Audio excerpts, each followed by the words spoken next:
are really privileged to be able to hear these two people. We've heard them, and I'm excited that they're here. Bianca Gracia grew up a Democrat, and 8 years ago realized that the Democrat Party was no longer aligned with her principles. She's a Christian, educated, stay-at-home wife and homeschools her children. She is co-founder of Latino Trump Coalition, a grassroots effort which has formed to reach Latino, Hispanic, Mexican-American communities to educate them on why the conservative principles are important to all Hispanics. And then we have R.W. Bray, which we've had the opportunity of hearing him speak for probably 3 or maybe 4 times, and a treat to have him. R.W. was abandoned at birth by his father. He was adopted at age 11 by his grandparents when his mother died. He joined the Air Force after his grandparents' deaths and is currently a proud member of the Air Force National Guard. He started a business in Dallas and moved to New Orleans to pursue law training. Hurricane Katrina chased him to Houston, where his eyes were opened to conservatism, and Frederick Douglass became his hero. He joined the fight for the return of our moral compass. He became vice president of Houston's Young Republicans and a proud member of the Houston Area Urban League of Young Professionals. He is now an African American Engagement Director for Republican Party of Texas, RPT. I think we'll have Bianca first. You want to? Pardon me? Do you want to have the pledge? And the... Oh, no. Okay. Bianca? Sorry about that. You're looking around. I guess she was looking for me out there. He's like, where's she at? Well, first of all, thank you for having me. I feel really honored to come and when people ask me to speak, I tend to wonder why. Why does anybody want to hear me speak? So I thank y'all for inviting me out here and for giving me your ear and your heart, and hopefully something that I say resonates with you, or you take on the message and further it on within your communities. I always start off with, and I have said it before, this is very new to me. I've never been politically involved, ever. Maybe just a little bit because I had to in college, that they required you, because I was a poli-sci and a law major. I was a public justice major. And so you had to get involved. So I got a little involved back in college. But I've never really spoken up or done anything other than the little things that I do in my community. But I always say that, and begin with it, I'm a child of God. That is the first thing that I claim. I've been in a spiritual walk for 4 years now.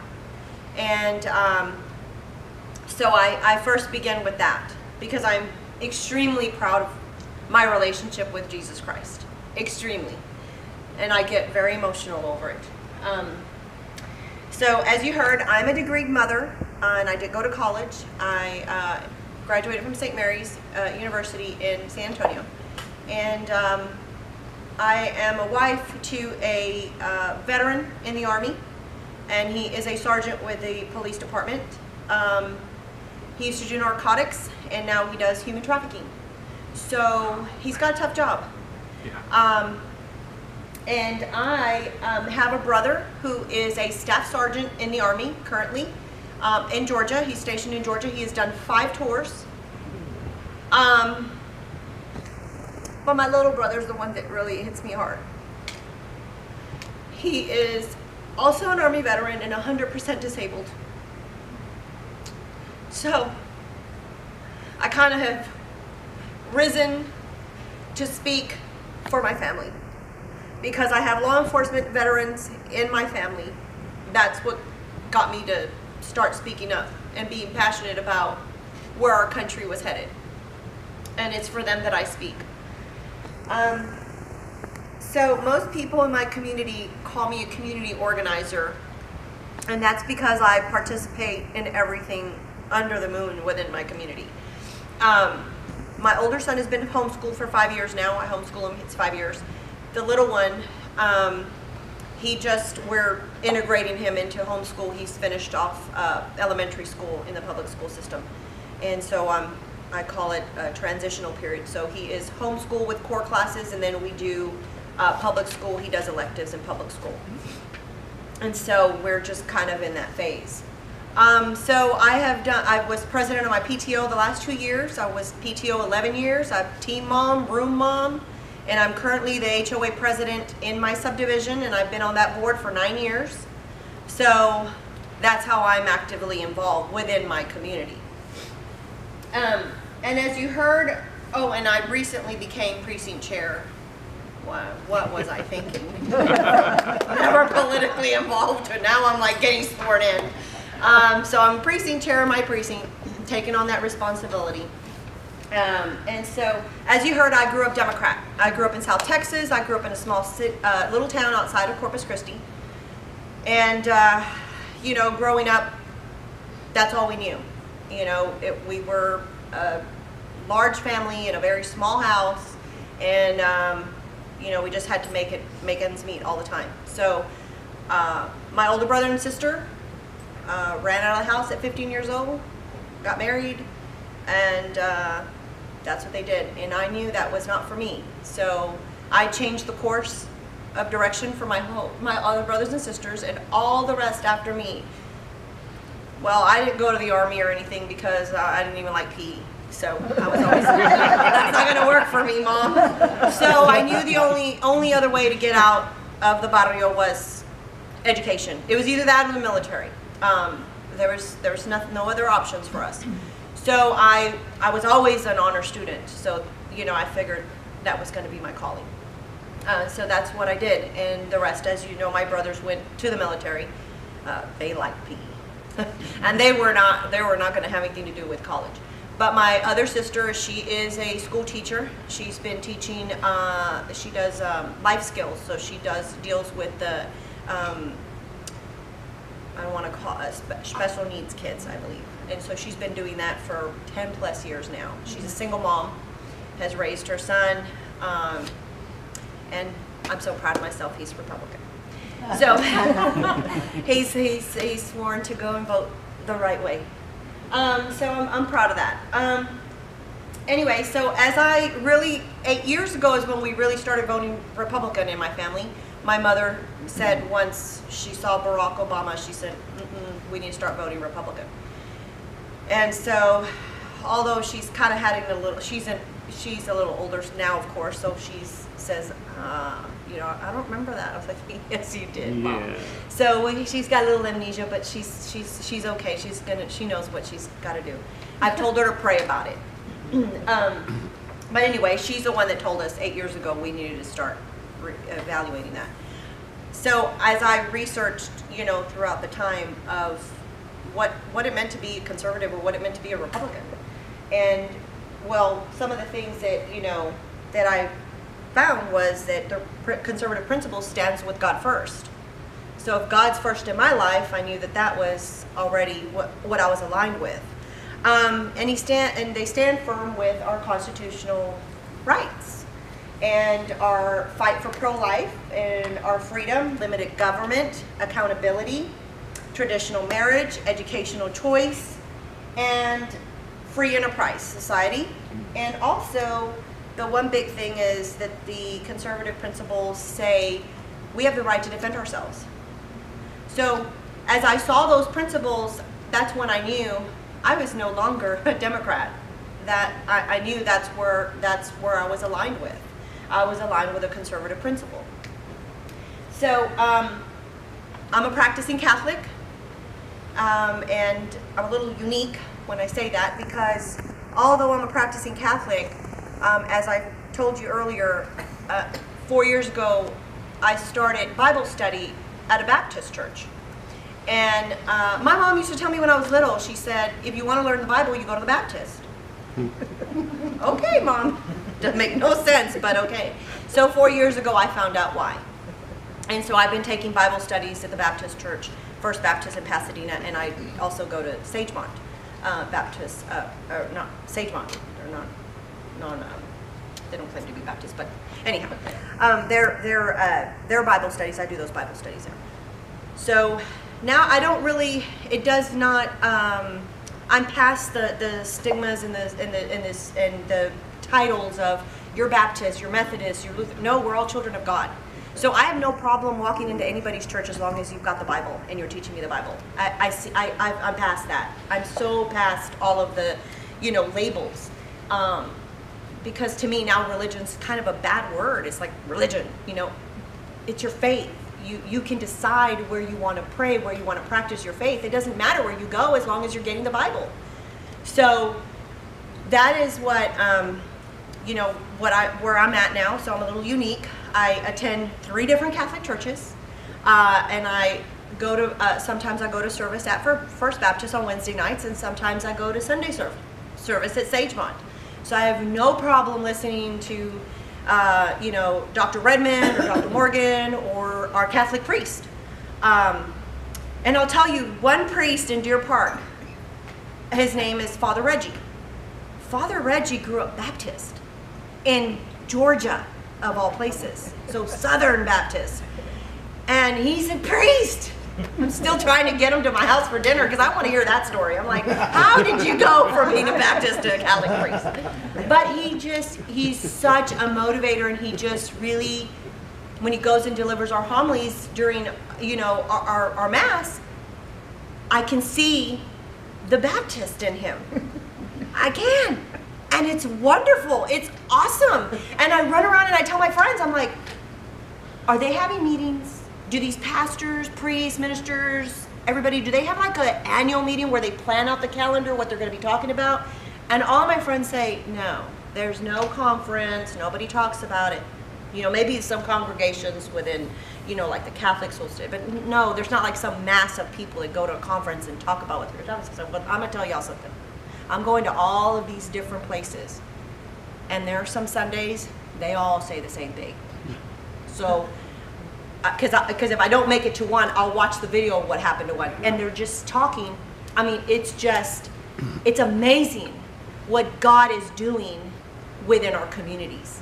So, like I said, I'm past the labels. I know, I'm like, God is alive, and He's alive in us. And our pastors and our priests and our ministers, they're delivering the Word of God, and I see it, and I wish that I could, I want to run to all my Catholic friends and go, y'all have to come and see but I mean, I respect that everybody decides where they want to practice their faith. But I do tell them, I'm like, well, this person over here said this, so they're getting it. I'm hoping, and they're trying to pull me into the Catholic Church now to go and teach CCE, and I'm like, wait, I'm still not that good at scripture and telling you, where to go and what and how to find things. So anyway, but that's my journey with all that. So how I even got involved in politics was I went to Trump's rally in the Woodlands, and as you all know, there's always something in the news, and there were so many, Sacramento had just had an incident, and people had gotten, cans thrown at them, bottles thrown at them. They had, gotten, and I don't think there wasn't enough police presence to help the people that had gone to see Donald Trump. So everybody was on edge, and I happened to meet 2 other women. We were just waiting around. I was the first in line out of 20,000 people. First in line. I claim that.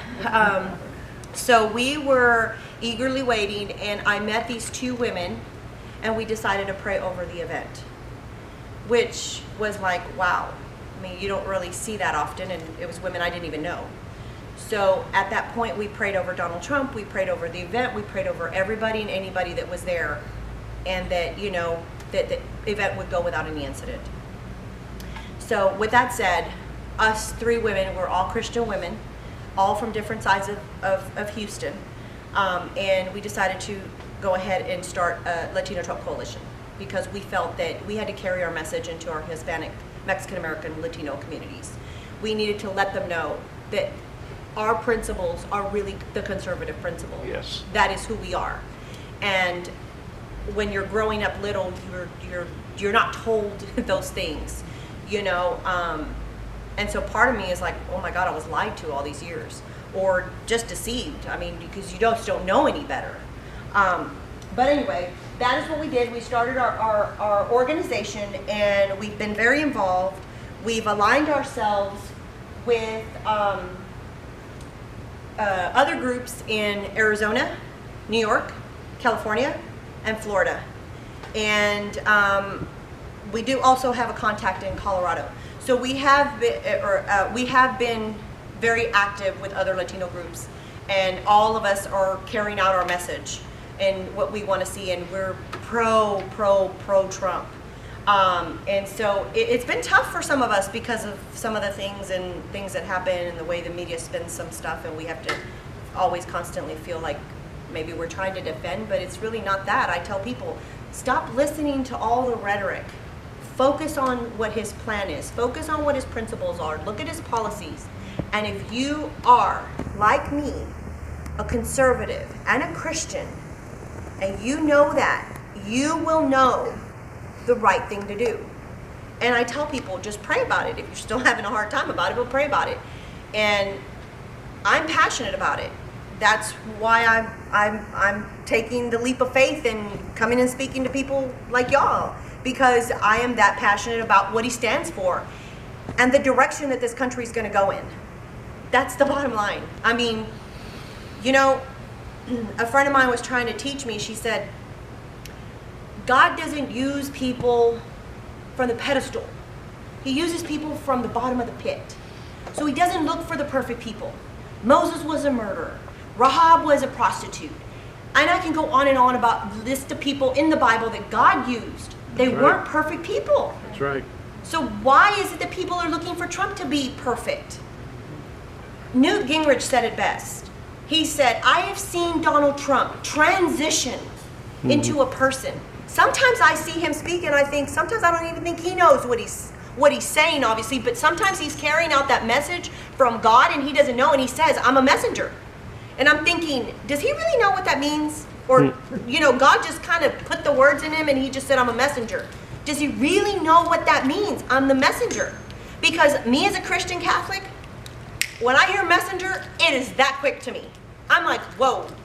I mean, that just blows me away. I'm like, messenger, that's all I need to hear. It's like an activation. That is God speaking to me. He is the messenger. Get rid of all the other rhetoric and all the other stuff. People all make mistakes. We're all sinners. God loves his sinners, not the sin. So I can see past all of that stuff with Trump. And that is why I get more passionate about him, because, like I said, if you study your Bible and you just see what he's really trying to do for the country and his love for the country, he doesn't need to do this. He's a billionaire. He does not need to run for president. That's right. He really didn't. But I really believe that he has been anointed by God, and that's why the things that everybody throws at him don't stick. Because I think he really has a protection.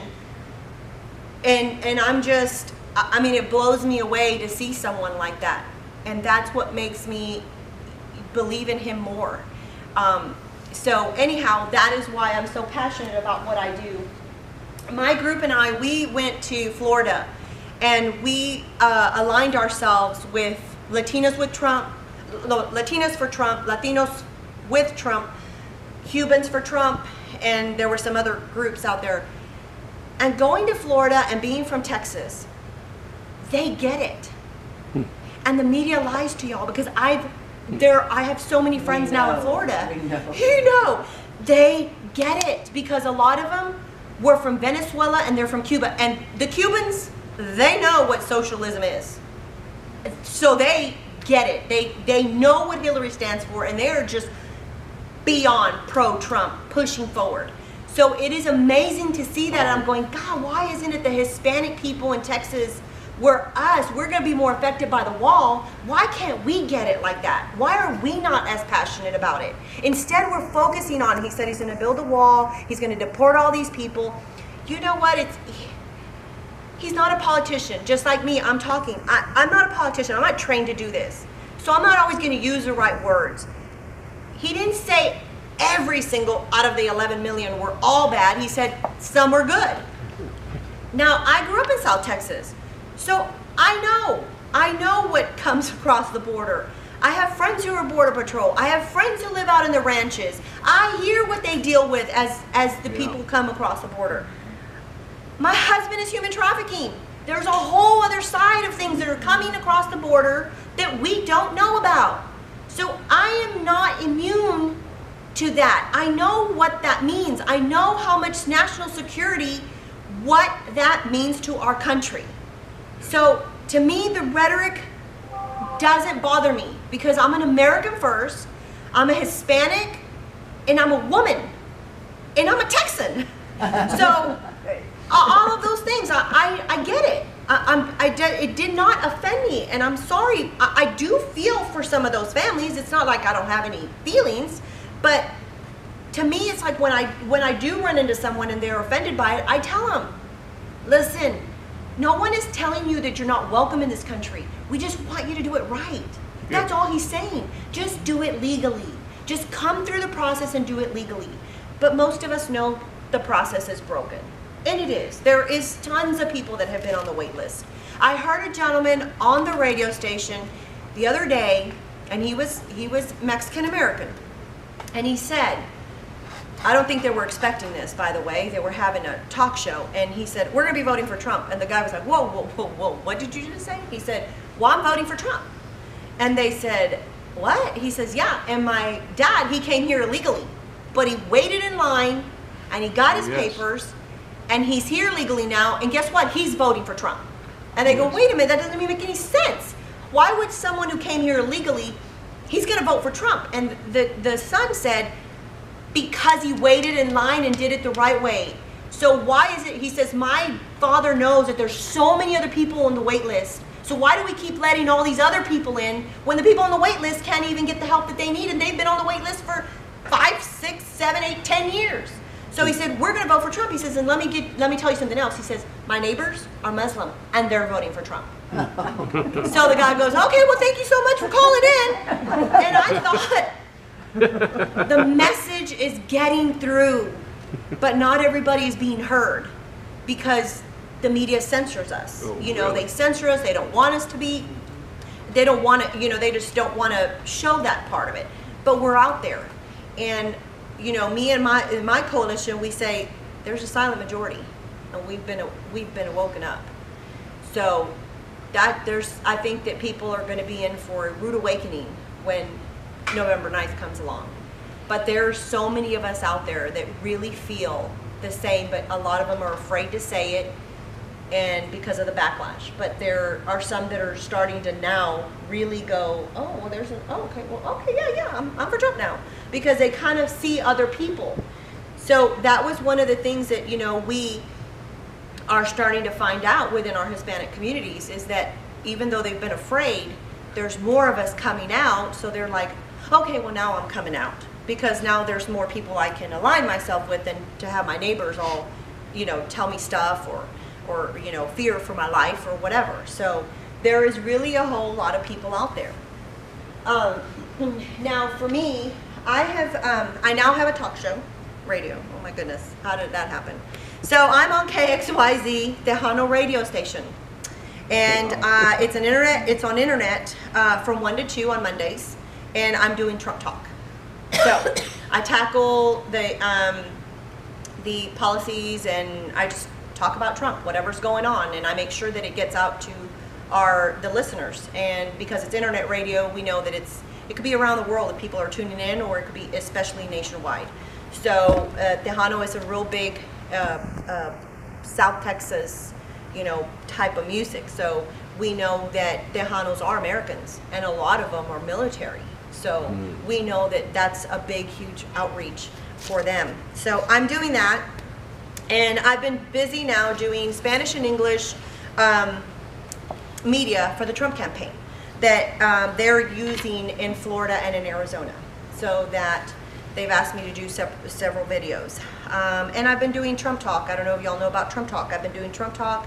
So you just kind of log on from your own phone at home, and you help the campaign call places like Arizona, and I've been working on Florida.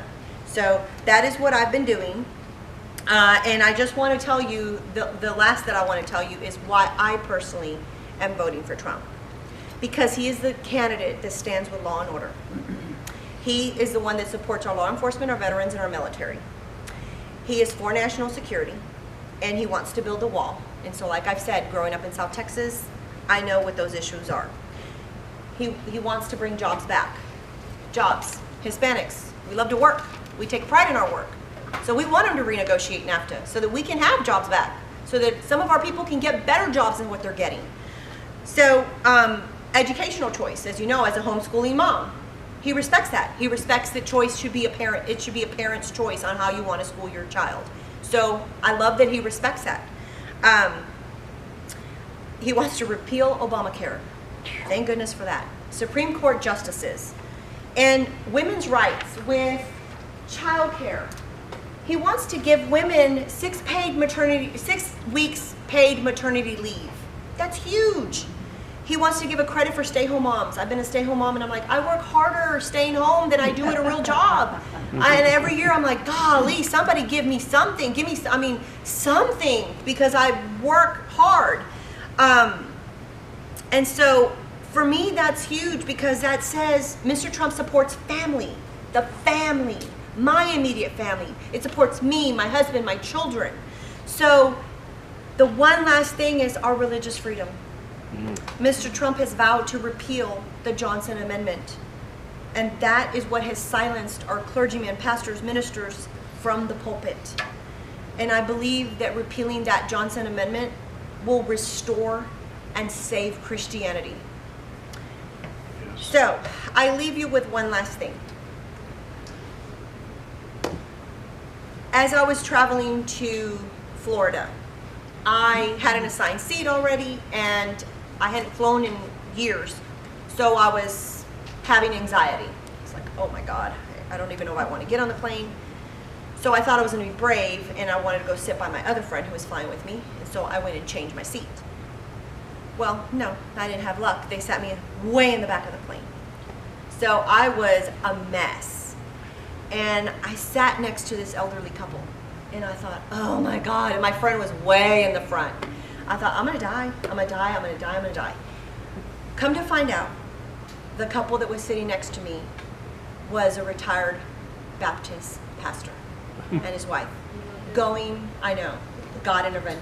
God, listen, I'm telling you, God answers prayers.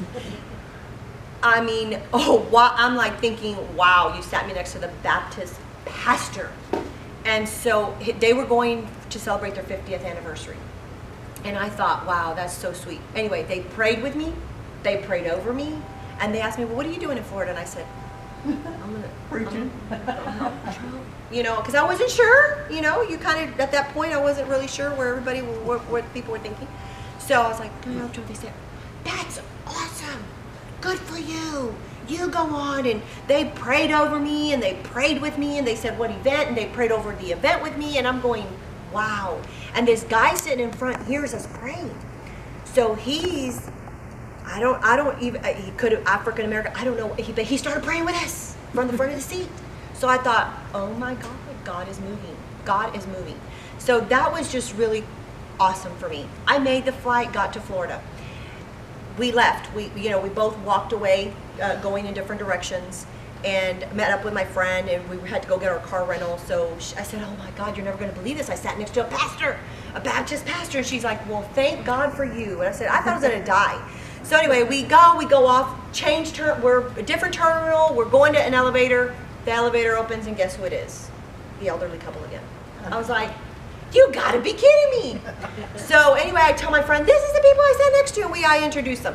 And the lady says to me, the wife, she says, Bianca, I want you to take something with you as you are fighting for Trump, and you are going and talking about Trump. I want you to pass on 2 Chronicles 7:14.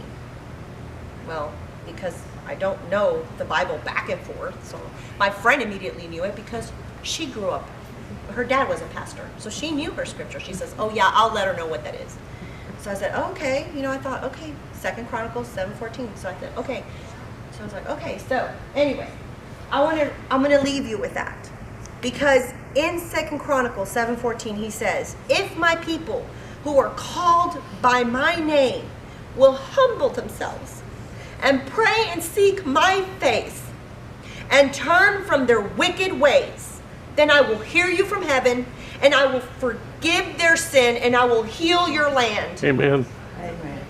So that right there is the most powerful scripture to me. And I felt so privileged to have sat next to that couple to give me that scripture to pass on to anybody who's willing to listen to me. And I have done it, and people have prayed it, and I have passed it on to my people in Florida, because I didn't tell them back then, hey, 2 Chronicles 7:14. But as they talk to me and message me and call me, I tell them. They said, "We feel like we're under attack," and I said 2 Chronicles 7:15, and now they're praying it in California and Florida. And I tell them, continue to pray this, because every time that we pray it together, we see things change. And even though they come back and attack us, we keep praying it, and we see some light. We see That's right. something to hope for. So I leave you with that scripture, and I ask you to pray it until I'll freeze it over. I know. Until we know that How we about are for the next 4 years? for the next 4 years, exactly. So again, I thank you for having You me. are wonderful. And so, I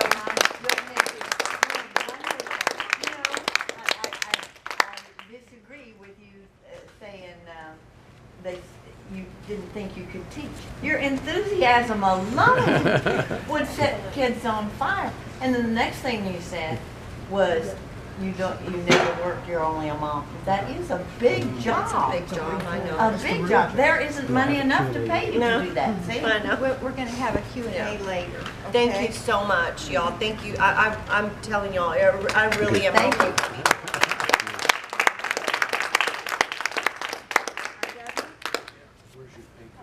I read his.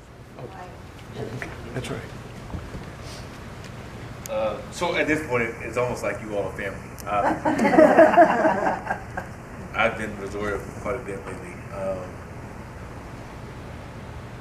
Hey, it's been one heck of a presidential primary candidate season. I mean, I think it's been rough on the candidates and the voters, right? Mm-hmm. If you're a candidate, it's been one heck of a ride. It's like a roller coaster of extremes, right? Yes, sir.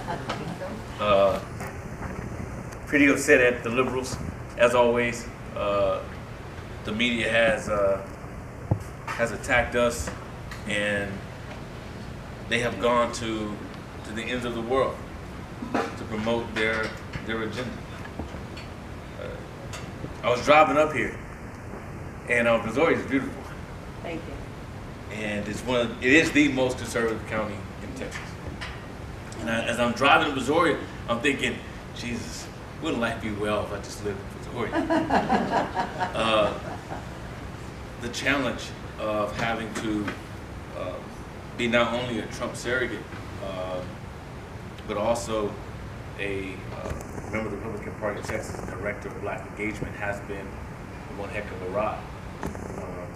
It's the ongoing battle, and beratement from the left so often that at times it becomes very taxing to go into an area and even say I'm Republican, because you never know what's going to come out of this encounter.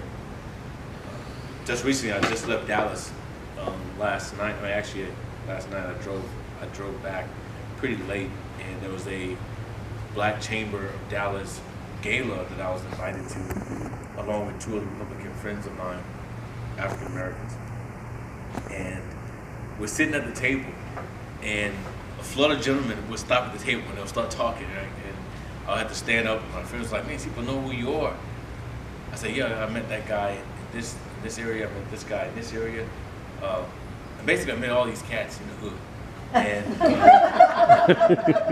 And they're like, "Man, you get around everywhere." And it was funny because these same guys just declined the proposal to work with the Republican Party of Texas. And so it was bittersweet. So I stepped out to the forum. I was talking to a young man in the forum for a minute, and the chairman came out. He was like, "God, I'm so glad you're still here. I just wanted to make sure you knew that we have full ambition to work with you. We were very moved by the fact that you guys even came to the table with a proposal to work with us. He said, "Great, can we do this after the election?" I said, yeah, we can, because we're in it for the long haul. Yeah. I said, I know the optics looks bad, right? It's presidential season, and the Republicans are trying to start collaborations with black anchor institutions. So it doesn't look as genuine as it should. I said, but we'll be around. Republicans don't go anywhere. And so he laughs and he says, man, as soon as elections is over, I really want to talk about this entrepreneur opportunity that you're talking about, how we can promote this in the Black and Latino areas. And so I started to tell you all that we're in a fight for our lives. And like me, I'm sure you all are just as tired, right? It doesn't matter, you turn on the news and it's Trump, right?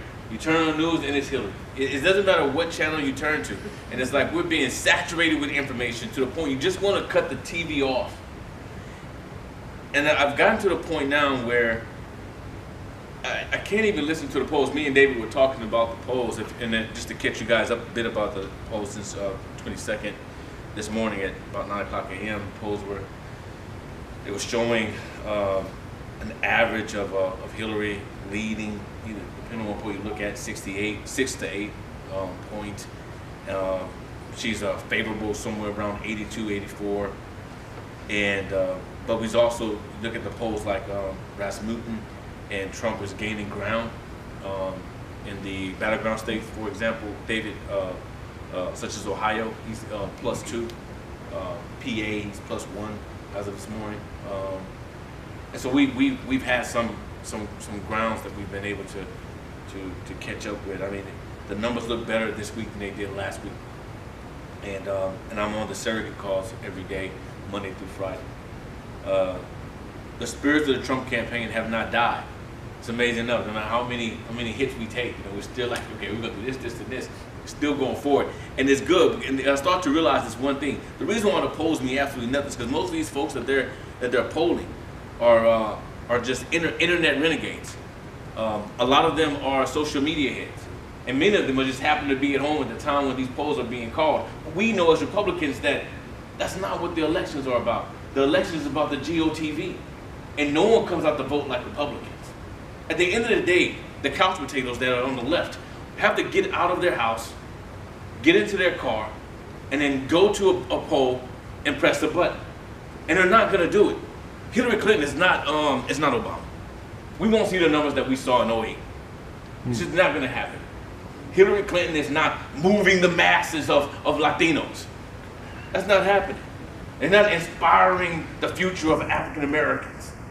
And she's not going to be, and does not even advocate to be a mechanism of change. She's actually going around saying, I'm going to keep things the way they are. Yeah. Even though 74% of America says we want change, both Democrats and Republicans alike.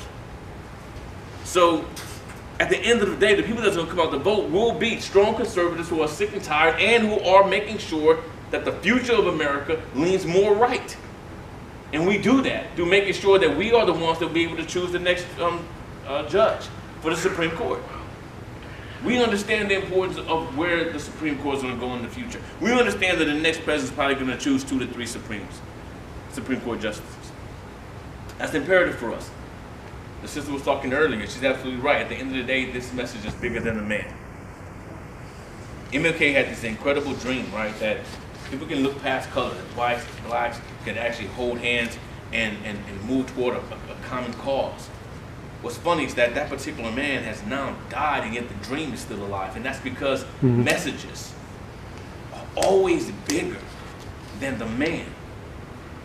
And so, these onslaughts of the media trying to, at the last minute, hit Trump with women who were coming out of the woodworks. The other day, I just shook my head with the idiocy. The other day, there was a female porn star who now is claiming that Trump did the same thing he did with these other 10 women. And I thought to myself, oh my, you are a porn star. That didn't compute, did it? And somehow, America's like, yeah, this is incredible. I can't believe he did that to that star. I was like, I'm thinking as the whole world lost their minds. Lost their minds. And they have her looking very professional, almost like a Republican. And she had the great specs. She had, the blonde hair with the twist. You know how in Texas we do everything big. So, the hair was just big, but not too big. And I thought, yeah, okay, she could pass for an R, but I'm sorry, but, we have conservative principles. And hey, I don't think we have a boatload of conservative women claiming that they've been porn stars their entire life, but that they still work for the same company. That would mean you're not a conservative. That would mean that you have stayed on the left. Not that you can't change, because anyone can change, but let's face it. God is not proud that woman came out to talk up against Trump. And then yet the whole world, and yet it might be, and the whole nation is like, yeah, man, Trump's a bad guy. Is he? No. Is he really? No. No. No. Yeah. We know full well this man isn't the end of the world. Then you have Obama and his wife going across the nation and have the nerve to say that this man is challenging democracy. And then I thought to myself, challenging our democracy. And I tell a friend of mine, his name is Kevin Fulton, he's running for office. I told Kev, this is amazing, man. Because liberals took the Pledge of Allegiance out of our schools. And the last time I checked, we pledge of our allegiance to a republic. It's a flag for which the republic that we stand for. So what in the allegiance has people thinking that America was meant to solely be a democracy? The truth is our campaigns and the way we choose our leaders is democratic. The way we choose our future is democratic. But our nation was always meant to be a republic. And there are all different forms of government. But republic and democracy are totally different when you look at your poli-science books. To have a democracy is only a form of which the government stands, right? But it's also a procedure. So at the end of the day, democracy is a procedure for how things get done. But to be a republic, as opposed to a monarch, is different.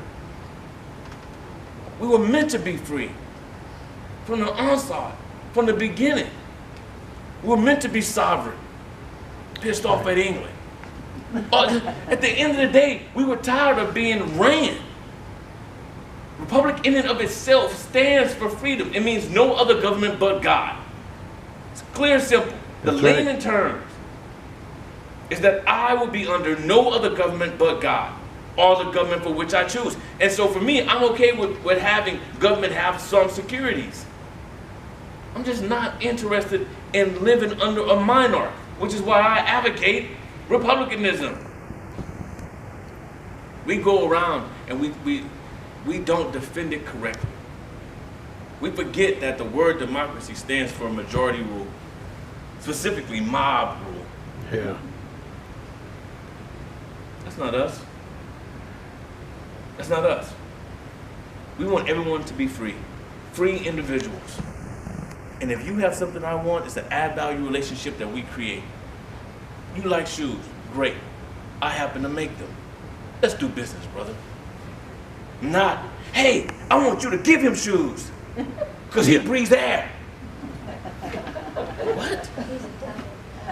Doesn't make any sense. But he wants them. Okay. He can do business with me. Those shoes will cost you $124, sir.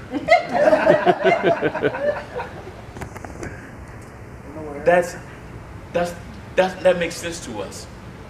Because later on, I will want something from him. And it's called commerce, right? When you're selling your item, I'll buy it from you. And all of a sudden what we have is a circulation, which is why they call money currency. I'll be able to provide for his family. He'll be able to provide for my family because we have a relationship. When we have entire neighborhoods that have bought into a system that the government can take care of you from the cradle to the grave, there's no hope for us. There's no hope for our commerce. There are neighborhoods where individuals totally believe that the government can take care of them from the day they're born to the day they die. The government has become a golden calf. It truly has. And if we were to just step down from our mountains just every now and then, get off our knees, stop praying, and start walking down into the lower valleys where these people are partying and forgetting that there's a God, you will see an entire generation of people that will be lost for years to come. Building golden calves from state to state. And demanding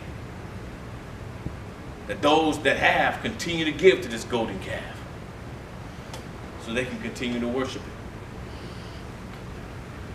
it. I do wish I was here. I really do. I mean, David, if I was you, man, I honestly, I think I would sit back and thank God that I lived in Missouri. I do every day. I don't blame you, brother. My hat's off to you guys. It gives me hope that there's a few people that's still out there making sure that their communities don't fall into the lie. But I'm going to tell you, if you were just to step right next door to Perry, you will see a gambit of individuals who are moving into Brazoria County who do not share the same ideologies as you. And I find this extremely belittling that Democrat leaders who have their home of record in Democrat neighborhoods actually live in Republican neighborhoods and call it their second homes. I tell you, those deceitful Democrats. These yellow dog Democrats will not stop lying, will not living one way publicly and living one way privately. Did not surprise me that Hillary Clinton had two faces. You're not telling us anything we don't already know. Hillary Clinton and Trump called her out at the dinner. He was a bit brash. He told the truth. Yeah. She can give a care less about Catholicism. Care less. She can give a care less about godliness, Christianity at all. None of that really matters. What matters is that win. And she'll pander to a rabbit if the rabbits were voting. And offer that rabbit carrots. A multitude of carrots if you vote for me. At the end of the day, we have to make sure that we get out to vote. It's not just the people in this room, though. It's not just us. We're gonna vote. We're dedicated to vote. Hell, this is home for us. But the way we give back is that we hit the phone lines. You know, Trump has a great app. I want you guys to pull this up, and we'll talk afterwards, and I'll tell you all these different, how to get on the app, and you can make phone calls from home. It's a great app, and you don't know Joshua. And Joshua Jones, like the state director of Texas, an incredible young guy who tries to do what he can with the little bit of resources that he has. I remember me and Bianca were talking just 3 or 4 weeks ago, and Bianca was trying to get some literature. I was trying to get some literature way out to El Paso? McAllen. And I'm calling Josh, and I'm calling some other Trump people, and they're like, Bray, we just don't have it. And I just threw up my hands like, hey, we don't have it, we can't get it to it. At the end of the day, the only thing that's gonna matter is sweat equity then. We can't use all the bells and whistles, the bumper stickers and the flyers, then we gotta hit the phone lines. We have to do our part, because not every county, not every city is as well off as we are. So I want to just tell you guys something that means, two things that mean something to me this time around. Win or lose, we have to have the conviction that republicanism is worth it. No win is guaranteed to us. From David's race to the presidential race, every race is important. And the best we can do is get out to vote. That's it. Forget the polls. For the next 15 days, forget the polls, man. The polls mean nothing. All that matters is that we get out to vote. For all the independents that you know, for all the Republicans that you know, when people are tired, when they're coming home from work, you just let them know, still, don't forget to vote. I just found out that there were a group of soldiers that I work with. So I'm in the Air Force Guard, and there were airmen who were trying to talk to me.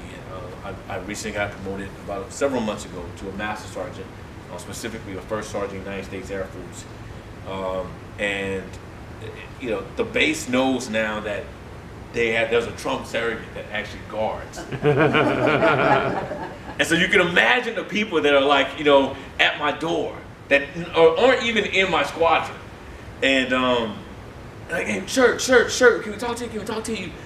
And I have to make sure that I talk to them in the intervals, or either talk to them all at the same time because I don't want to repeat myself.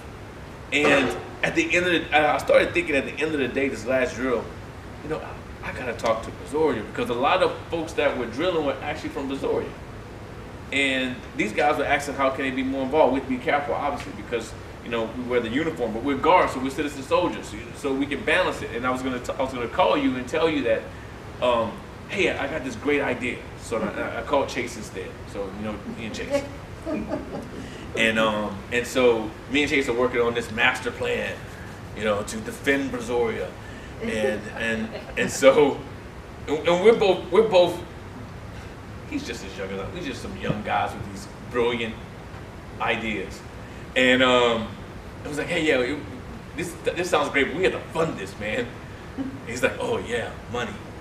And so we're supposed to go hunting to talk out this plan that we have. Classic Chase, you know. But I thought to myself, we need more of that.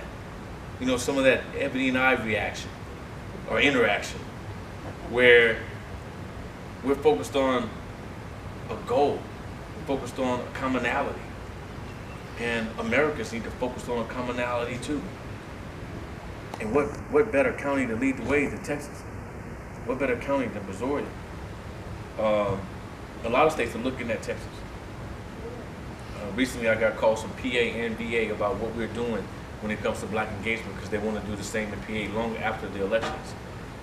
So when you got places like Pennsylvania and VA, you start thinking, you know, maybe Texas does have what other states don't have. Maybe our commitment to God and country is the example. And if so, then our responsibility rises. So, yeah, November 8th means a lot to us, guys. It really does, but it means more than even afterwards. Because if the worst case scenario happens, right, and we lose, then in 4 years, we need to be working on our plan. Like Chase and I, working on how we can defend Brazoria, right? We need to be working on our plan. How can we unite the masses? Unite ethnic groups and colors and focus on a few points, like defending homeschooling, right? Like making sure we depend on, we advocate school choice, making sure that we follow the examples of Paul Betancourt, right? That we jump behind him and we defend him because Paul's bringing some school choice bills coming up. Good. And that we look at things like the importance of the Second Amendment, right? There are many ethnic groups that want to make sure we advocate and defend the Second Amendment. So there's more that unites us than divides us. And what if Republicans focus more on the things that united America than the things that divided them? Because the liberals love to throw all the division out. They have to. It's the only way they can keep people in their camp. Divisiveness. Mm-hmm. It's the only way. You don't want to join that party because there's a majority white. That's about as ridiculous as a porn star talking about she was evaded. And, okay, since when did that divide us? You don't want to join that party because they advocate the protection of their homes.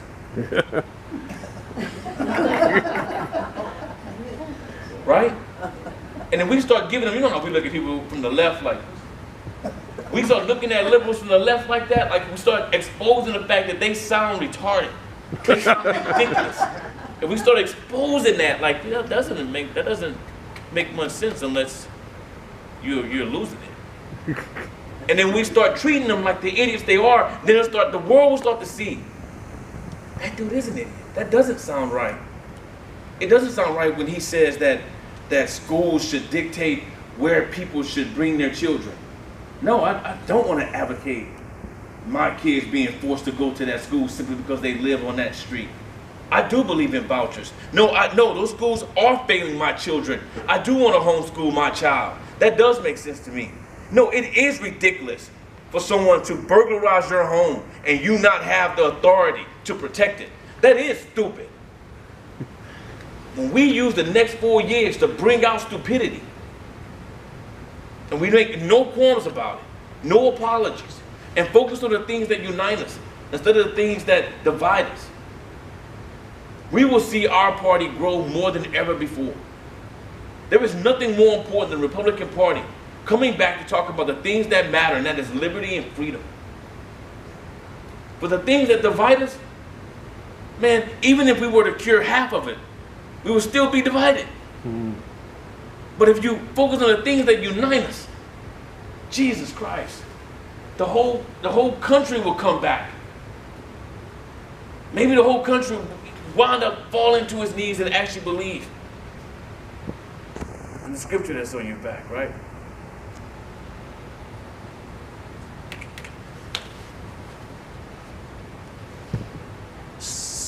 So, without crying. I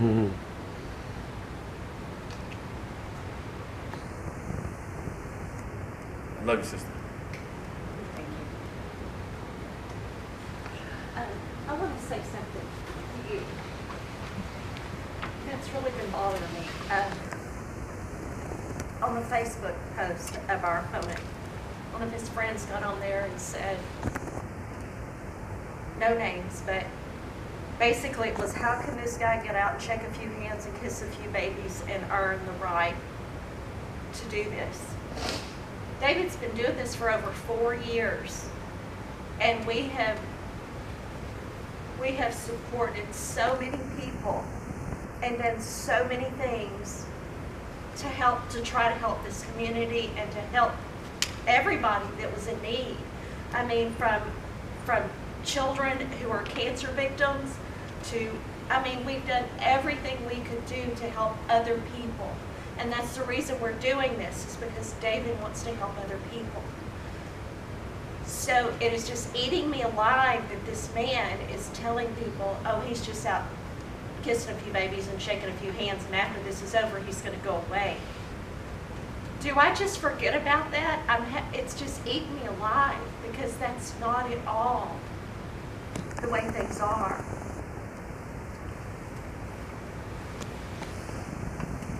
Okay, so yeah, I'm gonna take off the gloves, right? I'm with family. Here's the problem. Here's the issue with us, right? We're very clean. Yep. We're clean. You have Republicans jumping ship because Donald has a little dirt. It's amazing. A Republican can have a scratch mark, just a little bit of dirt. And a Democrat can have a pool of dirt and he's okay. That amazes me. You catch a conservative with dirty ears and they're putting it on TV. This dude got dirty ears. He's not a real conservative. He doesn't care about America. He doesn't clean his ears. But then the guy over here is bathing in a cesspool of filth daily. Absolutely. Daily. And they will advocate that you vote for him. At the end of the day, sister, there are different standards. Just let it go. Because God holds us different standards, right? Well, and you know, I want to say, pull David's record, pull his record, and make your choice. Because we don't have anything to be ashamed of. had him for 30 years, and there's not one thing that I'm ashamed of that he's done. That's it. We're running for office. David, you're running for office. But you know, this is really about God. Yeah. That's all it is. So whether he wins on November 8th or not means very